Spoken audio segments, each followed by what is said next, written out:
মোটামুটি কি বলা যেতে পারে যে পরের মাস মানে মার্চ মাস শুরু হতেই ভোটের নির্ঘণ্ট প্রকাশ হয়ে যেতে পারে? একেবারেই তাই। দেখো, যেমনটা বলছিলাম যে মার্চ মাস পড়তেই কিন্তু নির্বাচন ঘোষণা হয়ে যেতে পারে। এবং তার পাশাপাশি আমরা দেখেছি যে মূলত পুরো যে গোটা এসআইআর প্রক্রিয়া, বিহারে তোমার কথা মনে থাকবে যে বিহারে যেটা হয়েছিল, যে বিহারে প্রথম যখন এসআইআর প্রক্রিয়া হয়, সেই এসআইআর প্রক্রিয়া শেষ হবার ঠিক দুদিনের মধ্যেই কিন্তু নির্বাচন ঘোষণা করে দেওয়া হয়েছিল।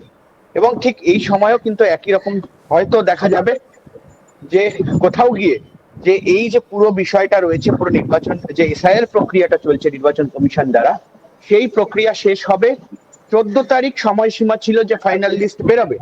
কিন্তু এই 14 তারিখটাই কোথাও গিয়ে যদি সুপ্রিম কোর্টের অনুযায়ী 10 দিন এক্সটেনশন দেওয়া হয়, তাহলে কিন্তু স্পষ্টত 10 দিনের এক্সটেনশনের পর এটা গিয়ে দাঁড়াচ্ছে 24 তারিখ। এবং তার পাশাপাশি ফেব্রুয়ারি মাস, অর্থাৎ এই মাসটা কিন্তু আর 28 দিনের, অর্থাৎ 24 তারিখে যদি ফাইনাল লিস্ট বেরোয় তাহলে তারপর 4 দিন হাতে সময় থাকবে। এবং ঠিক তারপরই কিন্তু মার্চ মাসের প্রথমেই এই যে নির্বাচনের নির্ঘণ্ট, সেই নির্ঘণ্ট প্রকাশ হয়ে যাবে। এবং এমনটাই কিন্তু এই মুহূর্তে সূত্র মারফত খবর পাওয়া যাচ্ছে যে মার্চ মাসের প্রথম সপ্তাহে নির্বাচন ঘোষণা হবে। এবং তারপরই কিন্তু গোটা বিষয়টা জানা যাবে যে ঠিক ক দফায় নির্বাচন, কিভাবে নির্বাচন, এবং তার পাশাপাশি কত সেনা কোম্পানি সেনা আসবে বা রাজ্য পুলিশ দিয়ে ভোট হবে। এই পুরো বিষয়টা এখন কমিশনের হাতে। কিন্তু এসআইআর যে প্রক্রিয়া, সেই প্রক্রিয়াটা শেষ হওয়ার পরেই কিন্তু আরো বেশি জলের মতো পরিষ্কার হয়ে যাবে যে কবে নির্বাচন হতে চলেছে। এসআইআর চলছে, এসআইআর প্রক্রিয়া কি সত্যি শেষ হবে নির্দিষ্ট সময়ের মধ্যে? কারণ এত মানুষকে হিয়ারিং এ ডাকা হচ্ছে, সেই সমস্ত বিষয়ের দিকে কিন্তু নজর রয়েছে।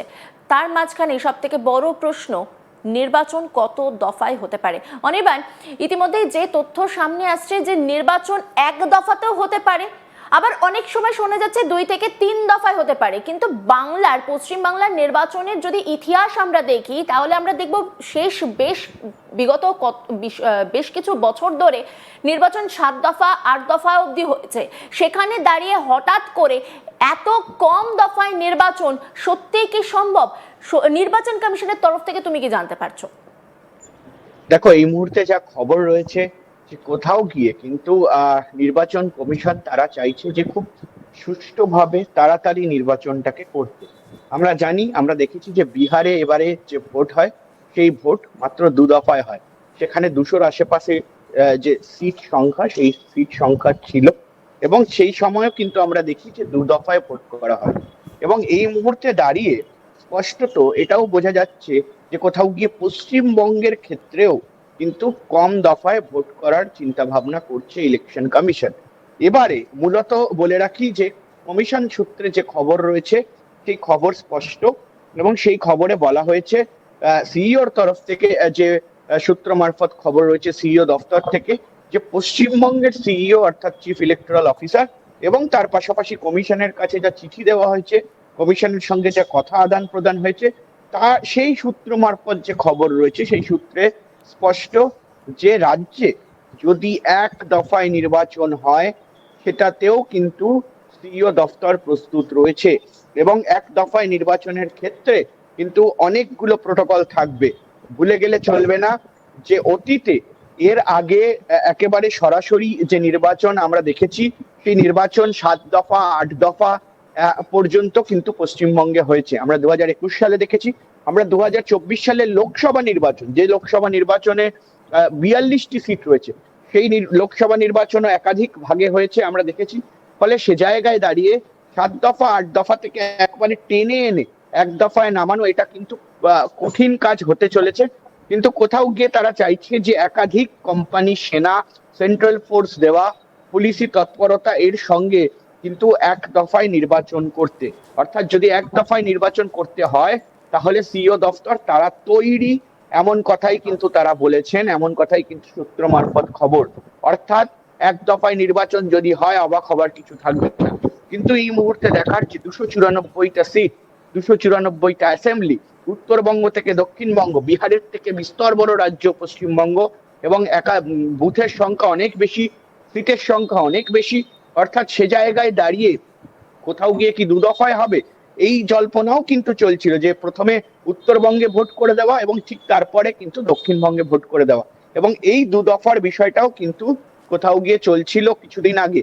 কিন্তু এই জল্পনার মাঝে আরো একটি জল্পনার সৃষ্টি হয়েছে যে এখনো পর্যন্ত যা খবর রয়েছে এক দফায় নির্বাচনও কিন্তু হতে পারে, এবং সেটার জন্য কমিশন প্রস্তুত রয়েছে, অর্থাৎ কমিশনের অফিসাররা, তার পাশাপাশি কিন্তু কমিশনের ফোর্স, যে ফোর্স আনানো হবে সেই সব বিষয়গুলোকে দেখে কেন্দ্রীয় সরকারের সঙ্গে এই ফোর্সের বিষয়ে আলোচনা করতে হয়, এবং তার পাশাপাশি বিভিন্ন এই একেবারে ব্যালট থেকে শুরু করে বুথ পোলিং বুথের অফিসার এবং তার পাশাপাশি কিন্তু প্রিসাইডিং অফিসার, এই পুরো বিষয়টা কতটা আয়ত্তে আসবে, পশ্চিমবঙ্গ সরকার কমিশনকে কতটা সাপোর্ট দিতে পারবে, অর্থাৎ এই বিষয়গুলো কিন্তু কোথাও গিয়ে চলে আসে। অর্থাৎ এখন এটাই দেখার যে কোথাও গিয়ে এক দফায় নির্বাচন হতে পারে, এবং সেই সূত্র মারফত খবর যে কোথাও গিয়ে কিন্তু কমিশন তৈরি রয়েছে এক দফায় নির্বাচন করার জন্য, এবং 294টা সিটেই এক দফায় নির্বাচন হবার সম্ভাবনা একেবারেই উড়িয়ে দেওয়া যাচ্ছে।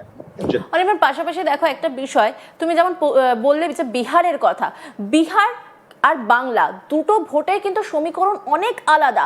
বাংলার ক্ষেত্রে কিন্তু অশান্তির অনেক ছবি আমরা দেখতে পাই, বিভিন্ন জায়গা থেকে দেখতে পাই। সেখানে 7 দফা বা 8 দফা যখন নির্বাচন হয়েছে, সেই নির্বাচনেতেও আমরা অশান্তির ছবি দেখেছি বিভিন্ন জায়গা থেকে।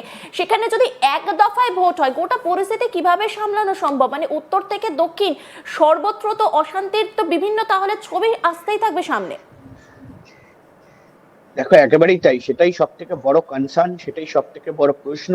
আমরা দেখেছি যে রাজনৈতিক হিংসার শিকার হয়েছে এর আগেও পশ্চিমবঙ্গ, এবং এই রাজনৈতিক শিকার শুধুমাত্র রাজনৈতিক হিংসার শিকার শুধুমাত্র ভোটের দিন নয়, ভোটের আগে, ভোটের পরে, অর্থাৎ pre pole violence, post pole violence, এবং তার পাশাপাশি ভোটের দিন ভায়োলেন্স আমরা কিন্তু এর আগেও দেখেছি।